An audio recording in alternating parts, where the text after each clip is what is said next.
மக்களால் நான் மக்களுக்காகவே நான் என்று வாழ்ந்து மறைந்து இதையிலும் புரட்சி தலைவி அம்மா அவர்களின் நல்லாசியோடு மீண்டும் தமிழகத்திலே அற்புதமான ஆட்சி அண்ணன் எடப்பாடி அவர்களை தலைமையில் அமைந்திட உங்கள் வீட்டு பிள்ளும் குறிப்பிட்ட குரலுக்கு கும்பிட்ட கரங்களோடு பணியாற்றக்கூடிய அண்ணன் வீட்டு கந்தசாமி அவர்களுக்கு நீங்கள் இரட்டையிலை சிறப்பிலே வாக்களித்து மாபெரும் வெற்றி தேடி தர வேண்டும் என்று சொல்லி தேசிய ஜனநாயக கூட்டணி கட்சிகளின் சார்பாக உங்களது மேலான அவர்களை இரட்டையிலை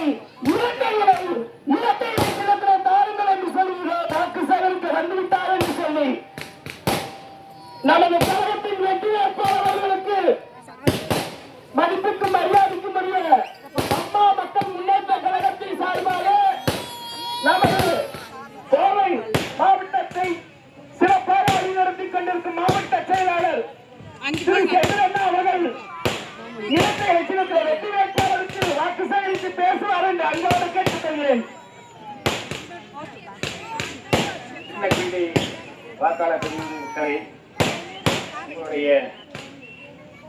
பொன்னான வாழ்க்கையை வரும் 23/4/2022 அன்று இரட்டை இலை சின்னத்தில் வாக்களித்து அண்ணன் கந்தசாமி அவர்களை அம்மா அவர்களை மிகப்பெரிய வாக்கு வித்தியாசத்தில் வெற்றி பெற செய்வீர்கள் என்று நம்பி உங்களிடையில் வாக்கு கேட்டு வந்து கொண்டிருக்கிறோம்.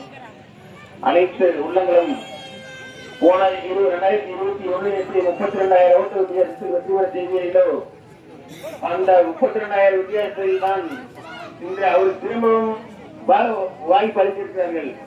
எனவே இப்பொழுது தேசிய ஜனநாயக கூட்டணியில் பாரதிய ஜனதா, அம்மா மக்கள் முன்னேற்ற கழகம், அதிமுக 3 சேர்ந்து இப்பொழுது ஒரு பொது வேட்பாளராக VP கந்தசாமி அவர்களை தேசிய ஜனநாயக கூட்டணி வேட்பாளராக அறிமுகப்படுத்தியிருக்கிறோம்.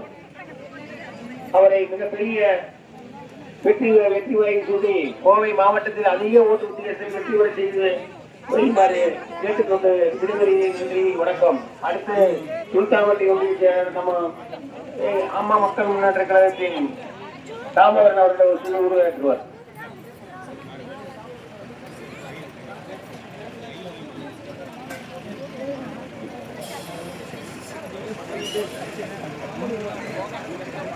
வணக்கம். தேசிய ஜனநாயக கூட்டணி சார்பாக குறைந்தபட்சம் ஒரு 50,000 வாக்குகள் வித்தியாசத்தில் அவரை வெற்றி பெற எல்லோரும் ஒத்துழைப்பு கொடுக்குமாறு தாழ்ந்த பணியுடன் கேட்டுக்கொள்கிறேன்.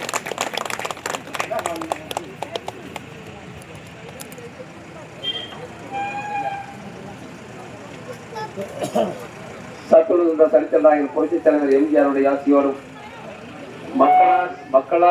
மக்களுக்காக வாழ்ந்திருந்த புரட்சித் தலைவி அம்மாவுடைய ஆசியோடு கழகத்துடைய பொதுச் செயலாளர் வருங்கால முதலமைச்சர் அதற்கு எடப்பாடி ஆசியோடும் ஆதரவோடும் கொங்கு மண்டலத்தில் இளைஞர்கள் எழுச்சி நாயகன் கொங்கு மண்டலத்தில் 50 ஆண்டு இல்லாதவர்களுக்கு 5 ஆண்டு கொடுத்தவர். நம்முடைய சின்னக்குடி கிராமத்துக்கு வந்து பல ரூபாய் கொடுத்து தார் சாலை, காங்கிரஸ் சாலை, வசதி வீடுகள் பல திட்டங்களை உருவாக்கி கொடுத்த அந்த SP வேலுடைய ஆசியோடும் ஆதரவோடும் இந்தியர் என்று சொன்னால் உலகமே போற்றக்கூடியவருக்கு ஒப்பந்த தலைவராக உலகத்தல்லே ஒருவராக சென்று பாரத பிரதமர் மோடிஜியுடைய